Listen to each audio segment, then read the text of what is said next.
What if everything we've been taught about death is only part of the story? What if the moment the human body is destroyed, something far more mysterious begins? For thousands of years, one question has echoed through every civilization. What happens to the soul after death? Most people believe the answer is simple. The body returns to dust. The soul continues its journey. But one of history's most controversial ancient books tells a very different story. The Book of Enoch, a mysterious text believed by many to preserve traditions from before the Great Flood.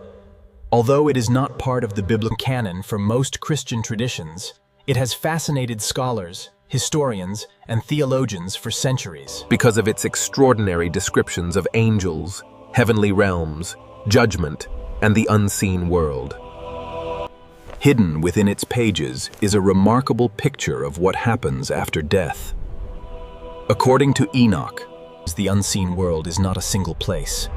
It is described as a structured realm with different divisions where souls await the final judgment. Some are separated for the righteous, others for the wicked, each place prepared according to God's justice. Does cremation change anything? Modern Christianity generally teaches that God's power is not limited by the condition of a person's remains. Whether a body is buried, cremated, lost at sea, or destroyed in disaster, the Christian hope of resurrection rests on God's power, not on the body's physical state. However, some readers of the Book of Enoch have wondered whether its descriptions of the unseen world suggest a more complex picture of the soul's journey. Within these hallowed chambers, the spirits of the departed await their final judgment. Behold the perfect order of the spiritual realm. It portrays a universe governed by divine laws.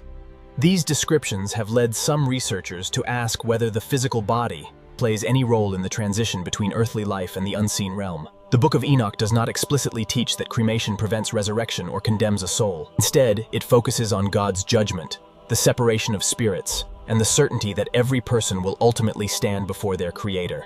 Throughout history, many cultures believed that burial rituals affected the soul's journey. Ancient Egyptians built elaborate tombs. Greeks placed coins with the dead. Other civilizations practiced cremation as a sacred rite.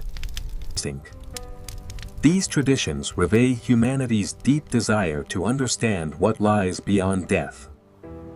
Yet the central message found throughout biblical tradition remains remarkably consistent. Life is temporary, judgment is certain, and every human being will one day give an account before God. Perhaps that is why the Book of Enoch continues to fascinate people even today. Not because it answers every question, but because it reminds us how much of the unseen world remains a mystery. Could these ancient writings preserve forgotten traditions? Are they symbolic visions? Or do they reflect how people before the flood understood the spiritual universe? History does not give a final answer. Neither does archaeology. The mystery remains. But one question still challenges every generation. If death is not the end, are we truly prepared for what comes next?